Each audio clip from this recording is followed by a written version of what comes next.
ากเราต้องจากกัน จะเป็นด้วยเหตุใดเก็บความคิดที่คล้ายกันกับความสัมพันธ์ที่ดีต่อกันนั้นไว้หากวันไหนที่เธอเกิดจะเจอทุกภัยหากเธอนั้นเดือดร้อนใจจะเป็นเรื่องใดที่ทำให้เธอท้อแท้ขอเพียงแต่เขียนมาขอเพียงส่งเสียงมาจะ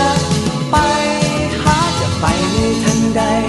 จะไปยืนเคียงข้างเธอไปอยู่ดูแลเป็นเพื่อนเธอให้เธอหมดความกังวลใจจะไปในทันใดจะตรงไปจะใกล้ๆถ้าหากเป็นเธอจะรีบไปให้เธอได้ความสบายใจโปรดจงรู้ว่ามีอยู่ตรงนี้อีกคนกับชีวิตที่วกวนจะมีผู้คนกี่คนที่เป็นมิตรแท้ขอเพียงแต่เขียนมาขอเพียงส่งเสียงมาจะไปหาจะไปในทันใดจะไปยืนเคียงข้างเธอไปอยู่ดูแลเป็นเพื่อนเธอให้เธอหมดความกังวลใจจะไปในทันใดจะตรงไปจะใกล้ๆถ้าหากเป็นเธอจะรีบไปให้เธอได้ความสบายใจจิตใจยังพร้อ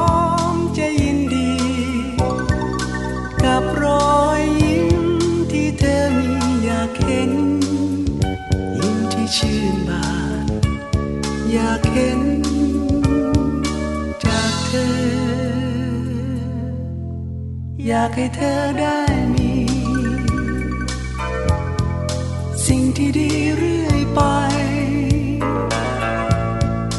หากวันไหนเกิดทุกข์ภัยโปรดจงมั่นใจจึงจะรีบไปในทันใดจะไปยืนเคียงข้างเธอไปอยู่ดูแลเป็นเพื่อนเธอให้เธอหมดความกังวลใจจะไปในทันใดจะตรงไปจะใกล้ๆถ้าหากเป็นเธอจะรีบไปให้เธอได้ความสบายใจ